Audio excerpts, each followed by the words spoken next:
అంశం ప్రేమ అంటే ఏమిటి? ప్రారంభ వాక్యం: ప్రియమైన దేవుని పిల్లలారా, మీ అందరికీ ప్రభువైన యేసుక్రీస్తు నామములో వందనాలు. ఈ రోజుల్లో ప్రేమ అనే మాటను అందరూ ఉపయోగిస్తున్నారు. కానీ బైబిల్ చెప్పే ప్రేమ, లోకం చెప్పే ప్రేమకు చాలా తేడా ఉంది. మరి నిజమైన ప్రేమ అంటే ఏమిటో దేవుని వాక్యం ద్వారా తెలుసుకుందాం.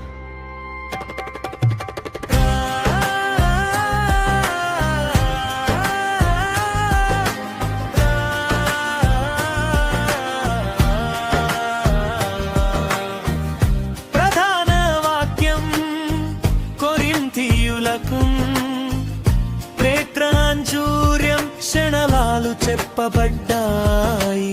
మొదటిది ప్రేమ సహనము గలది. మనకు ఇష్టం లేని పరిస్థితులు వచ్చినా, మనకు నొప్పి కలిగించినా సహనంతో ఉండడం దేవుని ప్రేమ. రెండవది ప్రేమ దయగలది. మనకు సహాయం చేయలేని వారికి చేయుత ఇవ్వడం.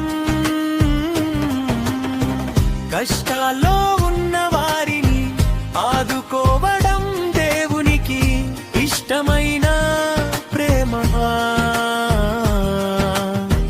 మూడవది ప్రేమ అసూయపడదు, గర్వపడదు.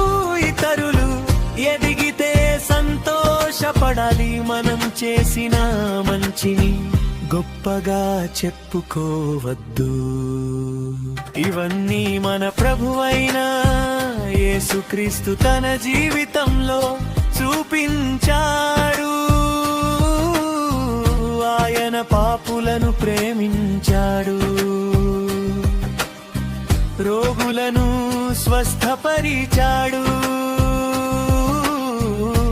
ఆకలిగొన్న వారికి ఆహారం ఇచ్చాడు. చివరకు మన పాపాల కోసం సిలువపై తన ప్రాణాన్ని అర్పించాడు.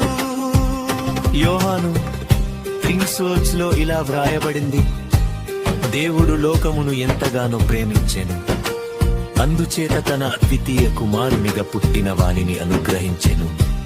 ఇంత గొప్ప ప్రేమను పొందిన మనం కూడా ఇతరులను